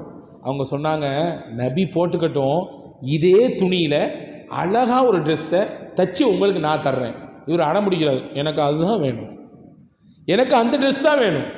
ரசூலுல்லாஹ் வந்தாங்க, மறுபடியும் அதே பழைய ஆடை, இந்த புதிய ஆடையை கொண்டு வந்து அவர் கையில் கொடுத்துட்டாங்க. நிகழ்ச்சி முடிஞ்சிச்சு. இதனுடைய விரிவுரைகளிலே சொல்கிறார்கள், இந்த உடையை கேட்டது யார் தெரியுமா? சையதுனா அப்துர் ரஹ்மான் பின் அவுஃப் ரலியல்லாஹு அன்ஹு. பெரிய செல்வந்தர், கோடீஸ்வரர் அவர். அல்லாஹ் அவ்வளவு செல்வத்தை கொடுத்திருந்தான் அப்துர் ரஹ்மான் பின் அவுஃப் ரலியல்லாஹு அவருக்கு. ஏன் அப்துர் ரஹ்மான் பின் அவுஃப் ரலியல்லாஹு இதை கேட்க வேண்டும்? அப்துர் ரஹ்மான் கேட்டவன் ரசூலுல்லாஹ் ஏன் கொடுக்கணும்?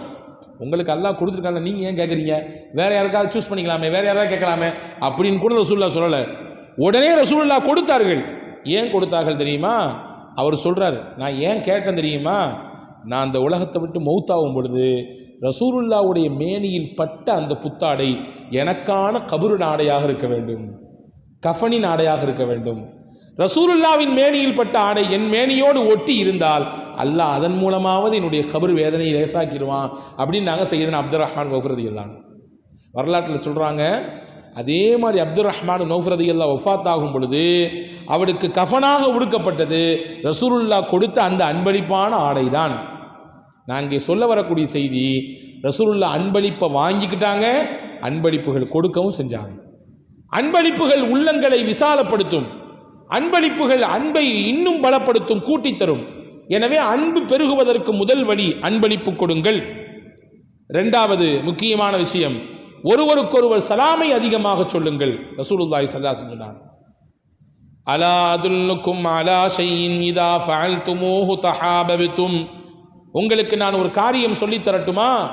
அதை நீங்கள் ஃபாலோ பண்ணீங்கன்னா உங்களுக்கு இடையில் அன்பு கூடும். அஃஷுஸ் ஸலாம பைனக்கும், சலாத்தை நீங்கள் பரப்புங்கள். இன்னைக்கு நமக்கு நாமே ஒரு கட்டம் போட்டு வச்சுருக்கோம், யாருக்கு சலாம் சொல்லணும், நம்ம ஆளா வேற ஆளா, நம்ம நாடா வேற நாடா, அல்லது யாரு என்ன என்று நமக்கு இடையிலே ஒரு வரையறுத்து வைத்திருக்கிறோம். அப்படிப்பட்ட நபர்களுக்கு மட்டுமே சலாம் சொல்லுவோம். இல்லை, ரசூலுல்லாஹ் சொன்னாங்க, சல்லிம் அலா மன் அரஃப்த வ மல்லம் தஅரிஃப், தெரிந்தவர்களுக்கும் தெரியாதவர்களுக்கும் சலாம் சொல்லுங்க. சலாத்தின் மூலமாக அல்லாஹ் உள்ளத்தை இணைப்பான். எனவே தான் ரசூலுல்லாஹ் மதீனால வந்து பேசின மொதல் பேச்சு என்ன?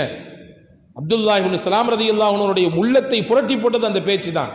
அப்துல்லாஹ் இப்னு ஸலாம் என்பவர் யூத மதத்தினுடைய பண்டிதர், வேதத்தை படித்தவர். அவருடைய உள்ளத்தை புரட்டி போட்டது ரசூலுல்லாஹ் பேச்சு அந்த பேச்சு தான். ரசூலுல்லாஹ் சொன்னாங்க, அஃஷுஸ் ஸலாம் வ அத்இமுத் தஆம் வ ஸிலுல் அர்ஹாம் வ ஸல்லூ பில் லைலி வன் நாஸு நியாம். இந்த 4 விஷயம் தான் மதீனால ஃபர்ஸ்ட் ரசூலுல்லாஹ் பேசினது. சலாத்தை சொல்லுங்கள் மக்களுக்கு, அத்இமுத் தஆம் ஏழைகளுக்கு உணவு கொடுங்கள், ஸிலுல் அர்ஹாம் சொந்தங்களை சேர்ந்து வாழுங்க, வெட்டி விட்டுற வேண்டாம், இணைச்சிக்குங்க, ஸல்லூ பில் லைலி வன் நாஸு நியாம் மக்கள்லாம் உறங்கிக்கிட்டு இருக்கும்போது நீங்கள் எந்திரிச்சு ராத்திரியில் தொழுவுங்க. இந்த நாளையும் செய்தால் ததுகுலுல் ஜன்னத பிஸலாம், சலாமத்தா சொர்க்கத்துக்கு நீங்கள் போயிடலாம். சொர்க்கத்துக்கு போகக்கூடிய வழிகளிலே முக்கியமானது இந்த நாளும் என்று பூமான் நபி ஸல்லல்லாஹு அலைஹி வஸல்லம் சொன்னாங்க. இதில் முதல் விஷயம் சலாம். சலாம் சொல்லுங்க. பார்த்தவங்களுக்கு, தெரிந்தவர்களுக்கு, தெரியாதவர்களுக்கு மனமுவந்து வாய் நிறைய சலாம் சொல்லுங்கள். சலாம் சொல்றது சுன்னத் இல்லையா? ஆனால் சலாத்துக்கு பதில் சொல்றது வாஜிப். கட்டாயம் சொல்லி ஆகணும். சொல்லலைன்னா அல்லாஹ்விடத்திலே அதற்கான தண்டனையை, அதற்கான குற்றத்திற்கு நாம் பிடிக்கப்படுவோம் என்பதை பெருமானார் ஸல்லல்லாஹு அலைஹி வஸல்லம் சொன்னாங்க. எனவேதான் அல் குர்ஆன் சொல்கிறது, இதா ஹய்யீதும் பிதஹய்யித்தின் ஃபஹய்யூ பிஅஹ்ஸன மின்ஹா அவ் ருத்தூஹா. உங்களிடத்திலே தஹியத், இஸ்லாத்தின் காணிக்கை, சலாமை கொண்டு வந்து எடுத்து வைக்கப்பட்டால் அதே மாதிரி நீங்க பதில் சொல்லுங்க, அல்லது அதை விட பெஸ்டா சொல்லுங்கன்றாங்க. அதே மாதிரி திருப்பி சொல்லுங்க பதில், அல்லது அதை விட சூப்பரா சொல்லுங்க. அஸ்ஸலாமு அலைக்கும் என்று ஒருத்தர் சொல்றாரு, நீங்க ஒன்று வலைக்கும் சலாம் சொல்லணும், அல்லது வலைக்கும் சலாம் வரஹ்மத்துல்லா சொல்லணும், அல்லது வலைக்கும் சலாம் வரஹ்மத்துல்லாஹி வபரகாத்து அப்படி சொல்லணும். சொல்லாம இருந்தா தப்புன்னு குர்ஆனினுடைய கட்டளைக்கு மாற்றம். எனவே சொல்லுங்கள், அன்பு பெருகும். ஹதீஸிலே வந்திருக்கிறது, இரண்டு நபர்களுக்கு இடையிலே பேச்சுவார்த்தை இல்லை, ஏதோ ஒரு பிரச்சனையில் பேசாமல் இருக்கிறாங்க.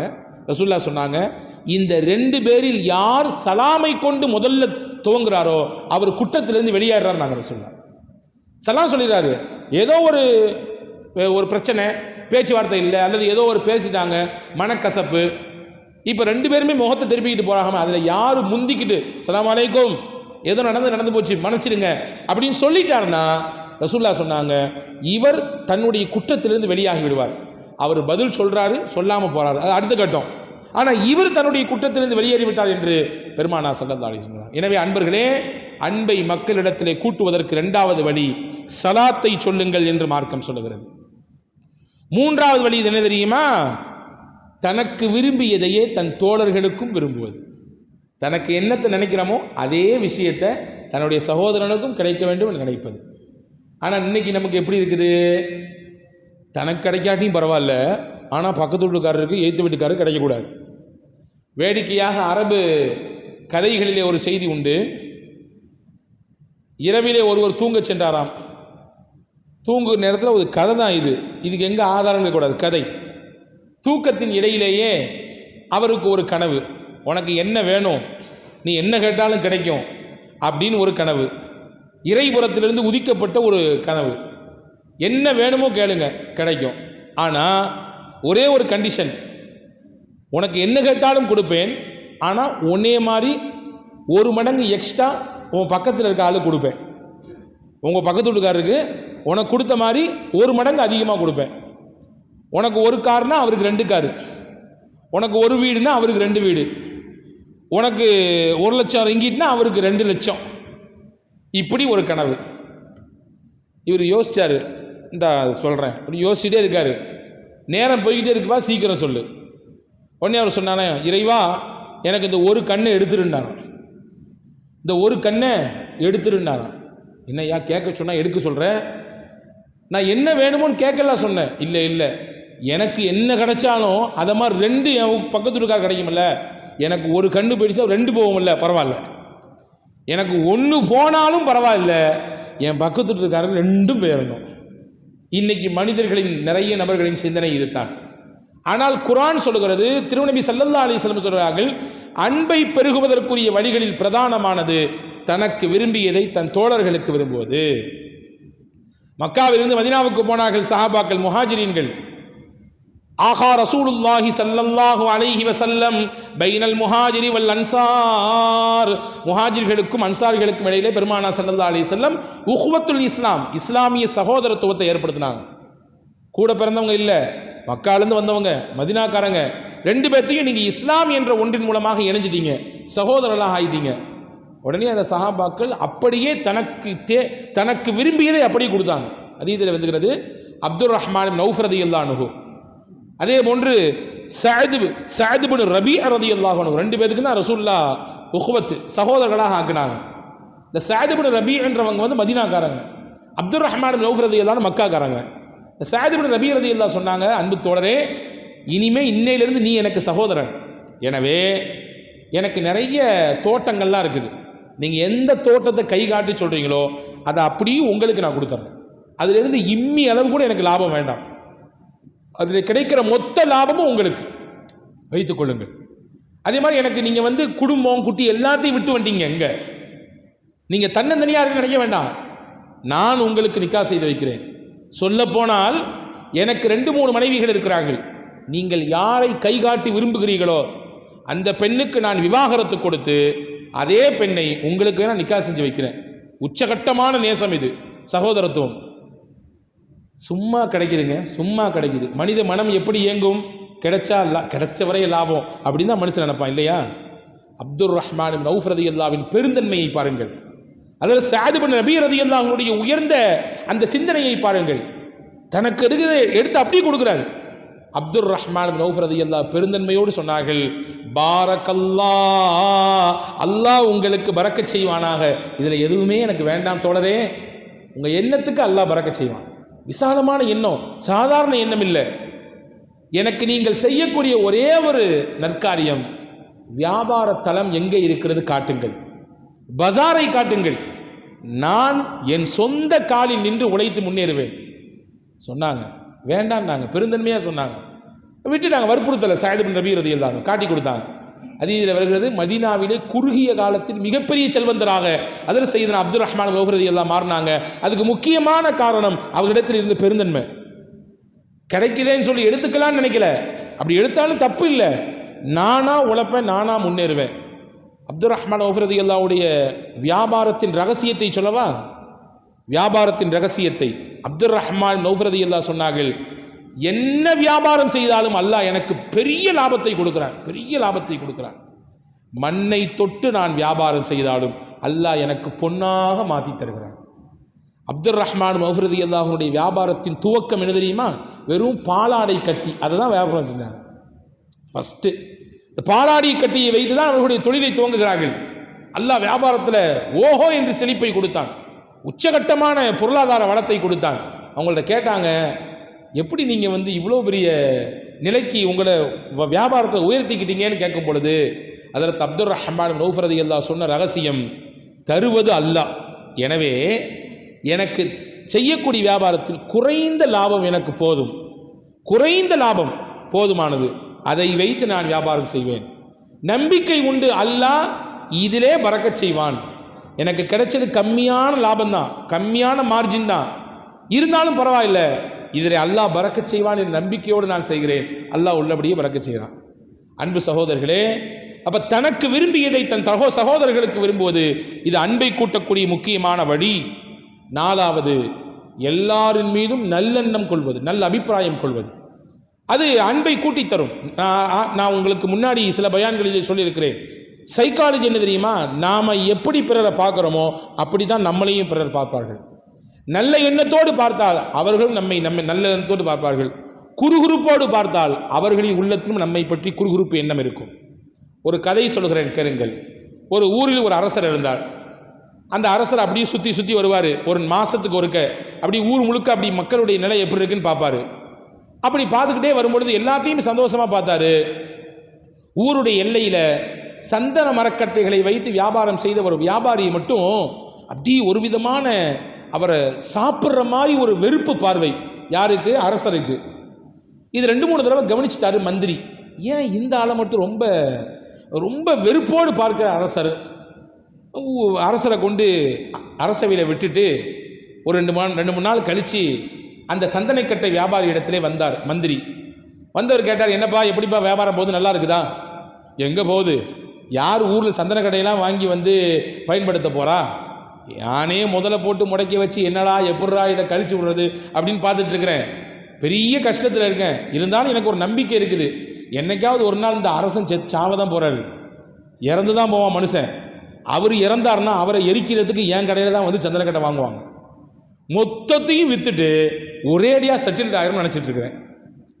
அமைச்சருக்கு புரிஞ்சு போச்சு, அந்த ஆள் ஏன் இவன் மேலே வெறுப்பாக இருக்கான்ட்டு. அந்த ஆளுக்கு ஏன் இவன் மேலே இவ்வளோ வெறுப்பாக இருக்குன்னு புரிஞ்சு போச்சு. நல்லெண்ணத்தோடு அமைச்சர் சொன்னார், ஏன்பா நீ அவர் சாகணும்னு நினைக்கிற, அவர் இறந்து போகணும்னு சொல்லி ஏன் நீ நினைக்கிற? உன்னை பற்றி அரசர் எவ்வளோ நல்ல அபிப்பிராயம் சொல்லியிருக்காரு தெரியுமா? அதாவது 2 நபர்களை இணைப்பதற்கு பொய் சொல்லலாம், 2 நபர்களை சேர்த்து வைப்பதற்கு என்ன செய்யலாங்க? பொய் சொல்லலாம். நீங்கள் பாட்டு அஜர்த்து ஊர்லேருந்து வந்தார் பொய் சொல்லலாம்னு சொல்லிட்டாரு அப்படின்னு எல்லா இடத்துலையும் பேசாமல் சொல்லிடக்கூடாது, பெரிய கஷ்டமாகி போயிடும். 2 நபர்களை இணைத்து வைப்பதற்கு பொய் சொல்லலாம். ரசூலுல்லாஹ் சொன்னாங்க, என்மி ஹைரா வயகூலு ஹைரா. இருவர்களை சேர்த்து வைப்பதற்கு ஒரு பொய் சொன்னால் அது பொய்யே இல்லை, அது ஹைர், நலவு. சேர்த்து வைக்கிறதுக்காண்டி. இதுக்கு நேர ஆப்போசிட்டாக விளைஞ்சிடக்கூடாது. ரெண்டு பேர்த்தையும் டமால்னு உடச்சி வைக்கிறதுக்காண்டி இதையாக சொல்லிடக்கூடாது, பெரிய தப்பாக போயிடும் அது. அன்பர்களே, இவர் சொன்னார், உன்னை பற்றி அரசர் எவ்வளோ நல்ல அபிப்பிராயம் கொண்டிருக்காரு. அந்த மனுஷன் சந்தனக்கட்டையை வச்சு எப்படி வியாபாரம் பண்ணான்னு தெரில, அவனுடைய வியாபாரத்துக்கு ஏதாவது நல்ல வழி ஏற்படுத்தி கொடுக்கணும், அவனை முன்னேற்ற பாதையில் கொண்டு போகணும் அப்படின்னு சொல்லி அரசர் உன் மேலே ரொம்ப தீராத நல்ல அபிப்பிராயம் கொண்டிருக்காருப்பா, நீ போய் அவர் இறக்கணும்னு நினைக்கிறியே.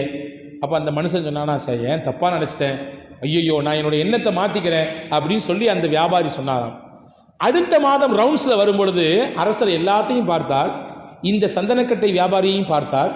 ஆனால் முன்னால் இருந்த பார்வைக்கும் இப்பொழுதுக்கும் நிறைய டிஃப்ரெண்ட். அன்போடு பார்க்கிறார், கரிசனத்தோடு பார்க்கிறார். அந்த வியாபாரி ரொம்ப அரசரிடத்தில் வந்து கூனி குறுகி ரொம்ப அன்போடு நடந்து கொள்கிறார். இதை பார்த்து அந்த மந்திரி புரிந்து கொண்டார், சரி இவருடைய உள்ளத்தையும் சரி செஞ்சிட்டாரு, அவருடைய உள்ளத்தையும் அல்லாஹ் சரி செஞ்சுட்டான். அன்பர்களே, இதுதான் விஷயம். நாம் எப்படி பிறரின் மீது நல்லெண்ணம் வைக்கிறோமோ அப்படித்தான் நம்மின் மீது நல்லெண்ணம் வைப்பார்கள். ஹதீஸிலே வந்திருக்கிறதே, மன் ஸர்ரஹு அன் யன்துர இலா ரஜுலின் மின் அஹ்லில் ஜன்னா ஃபல்யன்துர் இலா ஹாதா. ஒருவர் பள்ளிவாசலுக்குள்ளே வந்தார். ரசூலுல்லாஹ் சொன்னார்கள் சஹாபாக்களை பார்த்து, சொர்க்கவாதியை உலகத்தில் பார்க்க வேண்டுமா, அந்த வர்றாரு பாருங்க, அவர் தான் சொர்க்கவாசினாங்க. எல்லாரும் திரும்பி பார்த்தாங்க, யார் யார் யாருன்னு பார்த்தா ஒருத்தர் வந்தார், சாதாரண மனிதர் வந்தார், தொழுதாரு, போயிட்டாரு. ரெண்டாவது நாள் இதே மாதிரி சொன்னாங்க, மூணாவது நாள் இதே மாதிரி சொன்னாங்க, சொர்க்கவாதி சொர்க்கவாதின்னாங்க. இந்த சபையிலிருந்து ஒரு சாபி எந்திரிச்சு போயிட்டார் வீட்டுக்கு. அப்துல்லாஹ் இப்னு அம்ர் இப்னு ஆஸ் ரலியல்லாஹு அன்ஹு போனாங்க. அந்த வீட்டில் போய் சொன்னாங்க, எனக்கும் எங்கள் வாப்பாவுக்கும் ஒரு சின்ன டிஷ்ஷும் ஒரு பிரச்சனை, அதனால் ஒரு 3 நாள் உங்கள் கூட தங்கணும். தங்கிங்க, பரவாயில்ல, பாஷா இல்ல, தாராளமாக தங்கிக்கலாம். 3 நாள் தங்கி நோட்டமிட்டார், என்ன செய்கிறாரு, பிரத்யேக அமல் என்ன, இவர்கிட்ட என்ன அமல் கூடுதலாக இருக்குது, அதை பார்த்து நாமளும் வாழ்க்கையில் அமல் செஞ்சு நாமளும் என்னவாகணும், சொர்க்கத்திற்குரியவராக ஆகணும்ன்ற நினப்பு. 3 நாள் பார்த்தாரு, பிரத்யேகமாக எதுவும் செய்யலை. போகும்போது கேட்டுவிட்டாரு, பிரத்யேகமாக அமல்லாம் அவங்கள்ட்ட இருக்கிற மாதிரி இன்னும் என் கண்ணுக்கு படலை. ரசூலுல்லாஹ் அவங்கள 3 நாள் சொர்க்கவாசின்னு சொன்னாங்க, என்ன பண்ணுறீங்க பிரத்யேகமாக நீங்கள் அப்படின்னு சொன்னாங்க. அந்த சஹாபி சொன்னார், அப்படிலாம் பெருசாக என்கிட்ட வந்து அமல்லாம் இல்லை, ஒரு விஷயம் மட்டும் என் வாழ்க்கையில் இருக்குது, ஒரே ஒரு காரியத்தை மட்டும் நான் உறுதியாக நம்புகிறேன், அதை பின்பற்றுகிறேன். ஒன்று, எல்லாரின் மீதும் நல்ல அபிப்பிராயம் கொள்ளுவேன், யாரை பற்றியும் தவறான சிந்தனை என் உள்ளத்துக்கு வராது. ஒன்று. ரெண்டாவது, அல்லாஹ் எனக்கு கொடுக்காமல் வேறு யாருக்காவது ஏதாவது கொடுத்திருந்தால் அதை பார்த்து அவரிடத்திலிருந்து அது பறிபோய் விட வேண்டும் என்று பொறாமை கொள்ள மாட்டேன். ஒன்றை புரிஞ்சுக்கிட்டா போதும், நம்ம உள்ளத்தில் எப்போதும் பொறாமை வராது. ஒரு விஷயம், ஒரே ஒரு ஃபார்முலா தான், எனக்கு யாரு கொடுத்தானோ அதே அல்லாஹ் தான் அவருக்கும் கொடுத்துருக்கான், முடிஞ்சிச்சு. எனக்கு யாரு கொடுத்தாரோ அதே அல்லாஹ் தான் அவருக்கும் கொடுத்துருக்கிறார். அவருக்கு அல்லாஹ் கொஞ்சம் கூட்டி கொடுத்துருக்கான், அல்லாஹ் எனக்கு கொஞ்சம் கம்மியாக கொடுத்து, அவ்வளோதான், டிஃப்ரெண்ட் வேற ஒன்றும் இல்லை. எனக்கு கொஞ்சம் நிறைய இருக்குது, அவருக்கு கொஞ்சம் கம்மியாக இருக்குது, அல்லது அவருக்கு கொஞ்சம் அதிகமாக இருக்குது, எனக்கு கொஞ்சம் குறைவாக இருக்குது. கொடுத்தவன் ஒருவனே, அதில் மாற்றுக்கருத்து இல்லை. இப்படி என்ன வந்தால் பொறாமையே வராது. அவர் சொன்னார், நான் எல்லாரும் மீது நல்ல அபிப்பிராயம் கொள்ளுவேன். ஒன்று. ரெண்டாவது, எனக்கு இல்லாத ஏதாவது ஒரு விஷயம் பிறருக்கு தரப்பட்டால் அதை பார்த்து நான் பொறாமை கொள்ள மாட்டேன். உடனே சொன்னாங்க அப்துல்லாஹ் இப்னு அம்ர் இப்னு ஆஸ், இந்த காரணம் தாங்க, இதுதான் உங்களை சொர்க்கவாதின்னு பெயர் எடுக்க வச்சிருக்குன்னாங்க. அன்பர்களே, அன்பை பெருக்குவதற்கு பெருமானார் சொன்ன முக்கியமான விஷயம் எல்லா நபர்களின் மீதும் நல்ல அபிப்பிராயம் கொள்வது. இது 4வது. 5வதாக, எதையுமே பாசிட்டிவாக பேசுவது, பாசிட்டிவாக சிந்திப்பது. கஷ்டத்தோடு சிரமத்தோடு ஒருத்தர் வந்து ஒன்று சொல்லணும், நம்மள்கிட்ட நம்பி நம்மளை எதிர்பார்த்து ஒரு விஷயத்தை சொல்கிறாரு, உடனே அவர்கிட்ட போயிட்டு, நான் தான் அன்றைக்கே சொன்னல, உனக்காக தேவையாயிது, உன்னை யார் அங்கே வந்து பேச சொன்னா, உன்னை யார் அப்படிலாம் போய் அந்த அந்த அந்த இடத்துல முதல்ல முடக்க சொன்னது, ஏன் நீ அப்படிலாம் பண்ண என்று அவருடைய அந்த ஏற்கனவே இருக்கக்கூடிய புண்ணிலே மேலும் வேலை தூக்கி பாய்ச்சக்கூடாது. நல்ல வார்த்தைகள், பாசிட்டிவான நேர்மறையான வார்த்தைகள், எதிர்மறையான வார்த்தைகளை களைந்துவிட்டு நேர்மறையான வார்த்தைகளை பேசும் பொழுது அன்பு தானாக கூடும், தானாக கூடும். சொல்கிறோம், அவர்கிட்ட போய் பேசினாலே மனசுக்கு ரொம்ப ரிலாக்ஸாக இருக்குதுங்க, மனசுலேருந்து ஒரு பெரிய பாரம் இறக்கி வச்ச மாதிரி இருக்குது. அவர்கிட்ட போய் ஒரு 10 நிமிஷம் உட்காந்துருந்தேன், அவர்கிட்ட பேசினேன், அவ்வளோதான். அவர்கிட்ட மனுஷன் பேசுவானா, போனால் கூட கொஞ்சம் நம்மள்கிட்ட ஏற்றி விட்டுருவார், பெரிய கஷ்டமாகி போயிடும் என்று நினைக்கக்கூடிய நினைப்பாளர்களும் உண்டு இல்லையா? ரசூலுல்லாஹ் நேர்மறை சிந்தனையோடு பேச கற்றுக் கொடுத்தார்கள். அதுதான் அன்பை விதைக்கும் என்று சொல்லிக் கொடுத்தார்கள். மக்கமா நகரிலே வெற்றி வாகை சூடி பெருமானார் நுழைகிற பொழுது அபூ சுஃபியான் இஸ்லாத்தை ஏற்றுக்கொள்ளவில்லை. ஆனால் ஏற்றுக்கொள்ள வேண்டும் என்கின்ற மனநிலையில் இருக்கிறார். ஸல்லல்லாஹு அலைஹி வஸல்லம் அவருக்கு ஆறுதலான ஒரு வார்த்தை சொன்னார்கள். மன் தகல தார அபீ சுஃபியான் ஃபஹுவ ஆமினுன். யார் அபூ சுஃபியானுடைய வீட்டுக்குள்ளே போய் நுழைஞ்சுக்கிறாங்களோ அவங்க எல்லாத்துக்கும் நிம்மதி கொடுக்கப்படும், அவங்க எல்லாத்துக்கும் பாதுகாப்பு வழங்கப்படும், அமைதி கொடுக்கப்படும் என்றார்கள் பெருமானார் ஸல்லல்லாஹு அலைஹி வஸல்லம். பாருங்க, இந்த பாசிட்டிவ் வார்த்தை தான் அபூ சுஃபியானுடைய உள்ளத்தையே அப்படி சேஞ்ச் பண்ணிச்சு, மாத்துச்சு. இஸ்லாத்தின் பக்கம் அவரை நகர செய்தது. நம்மளை பற்றி ரசூலுல்லாஹ் எவ்வளோ உயர்வாக நினச்சிருக்காங்க, எவ்வளோ மேன்மையாக வச்சிருக்காங்க. நாம ஏன் ரசூலுல்லாஹ்க்கு எதிராக நிற்கணும், நாம ஏன் முகமதுக்கு ஆப்போசிட்டாக நிற்கணும் என்ற சிந்தனையை அவருக்கு கொண்டு வந்தது இந்த பாசிட்டிவ் வேர்ட்ஸ், இந்த நேர்மறை வார்த்தைகள் தான். இதுதான் அன்பை விதைக்கும். அதே போன்ற ஆறாவது விஷயமாக, நாம் நமக்கு ஒரு கஷ்டம் என்றால் எப்படியோ அப்படித்தான் அடுத்தவரின் கஷ்டத்தையும் பார்க்க வேண்டும். ரசூலுல்லாஹி ஸல்லல்லாஹு அலைஹி வஸல்லம் சொன்னார்கள், பாதையில் கிடக்கக்கூடிய இடர் தரக்கூடிய பொருள் நீங்கள் கிராஸ் பண்ணி போயிட்டீங்க, ஆனால் யாருக்கோ ஒருத்தருக்கு அது சிரமத்தை கொடுக்கும், குனிந்து எடுத்து ஓரமிட்டு போடுங்கள், அது உங்கள் உள்ளத்தில் ஈமான் இருக்கிறது என்பதற்கு அடையாளம். சொர்க்கத்தில் ஒருவரை பார்க்கிறேன், சுற்றி சுற்றி வருகிறார். அவர் சொர்க்கத்துக்குள்ளே போனதற்கு என்ன காரணம் தெரியுமா? பாதையில் நடந்து போனார், இடையிலே ஒரு மரம் குறுக்கிட்டு விழுந்து கிடந்தது. அதை தன்னுடைய சின்ன ஆயுதத்தை வெட்டி வெட்டி வெட்டி தூக்கி எடுத்து ஓரம் போட்டார். அல்லாஹ்விற்கு இது செயல் பிடித்து போனது. மக்களுக்கு இடர் தரக்கூடிய பொருளை ஓரமிட்டதினாலே அல்லாஹ் அவருக்கு சொர்க்கத்தை கொடுத்தார் என்றார்கள் பெருமானார் ஸல்லல்லாஹு அலைஹி வஸல்லம். இப்ப கஷ்டம் தனக்கு வந்தால் மட்டும் கஷ்டம் என்பது இல்லை, அடுத்தவர்களுக்கு வந்தாலும் அதை தன்னுடைய கஷ்டமாக பார்க்கிற பொழுது அது அன்புக்கு கூட்டும். ரசூலுல்லாஹ் சொன்னாங்க, லிஐயம்ஷிய அஹதுக்கும் ஃபீ ஹாஜத்தி அஹீஹி கைருன் லஹு மின் ஐ யஅதகிஃப ஃபீ மஸ்ஜிதி ஹாதா. உங்களிலே யாரோ ஒருவர் தன்னுடைய சகோதரரின் தேவை, தன்னுடைய தோழர்களுடைய தேவை, அதற்காக நடந்து போறாரு. ரசூலுல்லாஹ் சொன்னாங்க, அந்த நடை இருக்கிறதே என்னுடைய இந்த பள்ளிவாசல் மஸ்ஜிது நபவியிலே இஅ்திகாஃப் இருப்பதை விட சிறந்தது. நாங்கள் ஸல்லல்லாஹு அலைஹி வஸல்லம் பள்ளிவாசல் இஅ்திகாஃப் இருக்கிறது எவ்வளோ பெரிய பாக்கியம். சாதாரண பள்ளியில் இஅ்திகாஃப் இருக்கிறதே பெரிய பாக்கியம், மஸ்ஜித் நபவியில் இருக்கிறது எவ்வளோ பெரிய பாக்கியம். ரசூல் சொன்னாங்க, அந்த பாக்கியத்தை விட சிறப்பானது உங்கள் தோழர் ஒருவருடைய காரியத்திற்கு, நல்ல காரியத்திற்கு நீங்கள் அவங்க கூட நடந்து போகிறதுன்னு நாங்கள் சொல்லலாம். இப்போ கஷ்டத்தை தன் கஷ்டமாக நினைத்துக் கொள்வது அன்பை கூட்டித் தரும். ஏழாவது முக்கியமான விஷயத்தை சொல்கிறேன். அன்பு பெருகுவதற்குரிய முக்கியமான வழி, உங்கள் முகம் எப்பொழுதுமே புன்முறுவலோடு இருக்க வேண்டும். அதுதான் உங்களுக்கான நபர்களை உங்களோடு சேர்த்து வைக்கும். நமக்கானவர்களை நம்மோடு இணைத்து வைப்பது எது? முகத்தின் புன்முறுவல். ரசூலுல்லாஹி ஸல்லல்லாஹு அலைஹி வஸல்லம் எப்படி இருந்தாங்க? மா ரஅய்து அஹதன் அக்ஸர தபஸ்ஸுமம் மின் ரசூலில்லாஹி ஸல்லல்லாஹு அலைஹி வஸல்லம். சஹாபாக்கள் சொல்றாங்க, ரசூலுல்லாஹ்வை விட முகம் மலர்ந்த ஒரு நபரை உலகத்தில் நான் பார்த்ததே இல்லை. எப்பொழுதுமே ரசூலுல்லாஹ்வுடைய முகம் அப்படியே புன்முறுவல் பூத்ததாகவே இருக்கும். எனவே தான் ரசூலுல்லாஹ் சொன்னாங்க, தபஸ்ஸுமுக ஃபீ வஜ்ஹி அகீக லகஸதகா. சதகா என்பது நீங்கள் பையிலிருந்து எடுத்து கொடுக்கக்கூடிய காசு பணம் என்பது மட்டுமல்ல. காசு பணம் மட்டும்தான் சதகா என்று நினைக்காதீர்கள். உங்கள் சகோதர முஸ்லிமை பார்த்து ஒரு சின்ன புன்சிரி, ஒரு புன்முறுவல், ரசூலுல்லாஹ் சொன்னாங்க சதகாண்டாங்க. இன்னைக்கு நிறைய பேர் இஞ்சி 1/2 கிலோ வாயில போட்டு கடிச்சுக்கிட்டே இருக்கிற மாதிரியே முகத்தை வச்சிருக்காங்க. இந்த இஞ்சியை கடிச்சா முகம் எப்படி இருக்குமோ அந்த மாதிரியான நிலைப்பாடோடு சிலர் இருக்கிறார்கள். இதுவெல்லாம் ரசூலுல்லாஹ் விரும்பாத விஷயம். முகத்தை எப்பொழுதுமே புன்முறுவலோடு வைத்துக் கொள்ள வேண்டும். ஹதீஸில் வந்திருக்கு, ஜரீர் இப்னு அப்துல்லா ரலியல்லாஹு சொன்னாங்க, ரசூலுல்லாஹ் நான் இஸ்லாத்தை ஏற்றுக்கொண்ட காலத்திலிருந்து அவர்களை நான் பார்த்தது எப்பொழுதுமே புன்முறுவல், எப்பொழுதுமே புன்முறுவல், மலர்ந்த முகத்தோடு ரசூலுல்லாஹ் இருப்பார்கள். அப்படித்தான் நான் பார்த்திருக்கிறேன் என்று பெருமானார் ஸல்லல்லாஹு அலைஹி வஸல்லம் பற்றி ஜரீர் இப்னு அப்துல்லா ரலியல்லாஹு சொன்னார். அன்பர்களே, நம்முடைய அன்பு பெருகுவதற்கு, அன்பை மனங்களிலே விதைப்பதற்கான 7வது முக்கியமான வழி பெருமானார் ஸல்லல்லாஹு அலைஹி வஸல்லம், சிரியுங்கள், முகத்தை சிரிப்போடு வைத்துக் கொள்ளுங்கள்.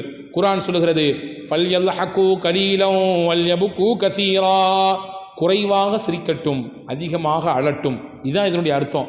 இதில் இன்னொரு அர்த்தமும் வைக்கலாம், கொஞ்சமாவது வாழ்க்கையில் சிரிங்கப்பா அல்லாஹ் சொல்வதாக. கொஞ்சமாவது வாழ்க்கையில் சிரிங்க, இறுக்கமாக இருக்காதீங்க, இறுக்கம் வேண்டாம். சஹாபாக்களை விட ரொம்ப பிஸி ஷெட்யூல்ட வாழ்றவங்களா நம்ம? ரசூலுல்லாஹ்வோட ரொம்ப டைட்டான ஷெட்யூல்டோடு வாழக்கூடியவங்களா? இல்லையே. ஆனால் அந்த நபியே அவ்வளவு பரபரப்பு, குடும்பம், சமூகம், தோழர்கள், போர்க்களம், எத்தனை எத்தனை அரசியல் களம், எல்லாத்தையும் தாண்டி ரசூல் ஸல்லல்லாஹு அலைஹி வஸல்லம் புன்முறுவலோடு இருந்தார்கள். அதுதான் நாயகத்தின் தோழர்களை அவர்களின் உள்ளங்களிலே பெருமானாரை குறித்து உண்டான உயர்ந்த சிந்தனையை ஏற்படுத்தியது பெருமானாரின் அந்த புன்முறுவல் தான். எனவே அன்பர்களே, இந்த 7 விஷயங்களும் மக்களோடு நாம் வாழுகிற பொழுது, பழகிற பொழுது, நடந்து கொள்கிற பொழுது நிச்சயமாக நம்மை குறித்து உண்டான உயர்ந்த அபிப்பிராயம் ஏற்படும். அன்பு அவர்களின் உள்ளத்திலே கடந்து செல்வதற்கு இது ஒரு முக்கியமான காரணியாக இருக்கும். வல்ல அல்லாஹ் அப்படிப்பட்ட சிறந்த பாக்கியத்திற்குரிய எண்மக்களாக உங்களையும் என்னையும் எல்லா மக்களையும் அல்லாஹ் ஆக்கி அருள் புரிவானாக. வாழும் காலத்திலே நம்மை கொண்டு பலனை பிறருக்கு தருவானாக. எந்த தொந்தரவுகளையும் நம்மின் மூலமாக யாருக்கும் ஏற்பட்டு விடாமல் பாதுகாப்பானாக. ஆரோக்கியமான நல்வாழ்வை கடைசி காலம் வரை நமக்கு அல்லாஹ் நசீபாக்குவானாக. நோய் நொடிகள் இல்லாத நிரந்தரமான சுகமான வாழ்க்கையை, இபாதத்துடன் கூடிய வாழ்க்கையை, ஈமானுடன் கூடிய வாழ்க்கையை நமக்கும் நம் சந்ததிகளுக்கும் குடும்பத்து மக்களுக்கும் அல்லாஹ் கொடுத்து அருள் புரிவானாக. ஆங்காரமுடன் வரும் நோயும் ஔஷதமில்லா மாநோயும் ஏங்கித்திணறும் மரண நோய் ஈழ இழப்பு நீரடைப்பு 4442 நோய்களையும் நாங்கள் காணாதோடிடச் செய். நல்வழி காட்டும் ரஹ்மானே என்ற பல்லாக்கு தம்பி அவுலியா அவர்களுடைய அந்த முபாரக்கான அல்லாஹ் முனாஜாத்தின் வார்த்தையை சொல்லி அல்லாஹ் நம் யாவரையும் எல்லா விதமான நெருக்கடியிலிருந்து பாதுகாத்து ரட்சிப்பானாக. ஆமீன் ஆமீன் யா ரப்பல் ஆலமீன். வாஹிரு தஅவானா அனில் ஹம்துலில்லாஹி ரப்பில் ஆலமீன். அஸ்ஸலாமு அலைக்கும் வரஹ்மத்துல்லாஹி வபரகாத்துஹு. ஸல்லல்லாஹு அலா முஹம்மத் ஸல்லல்லாஹு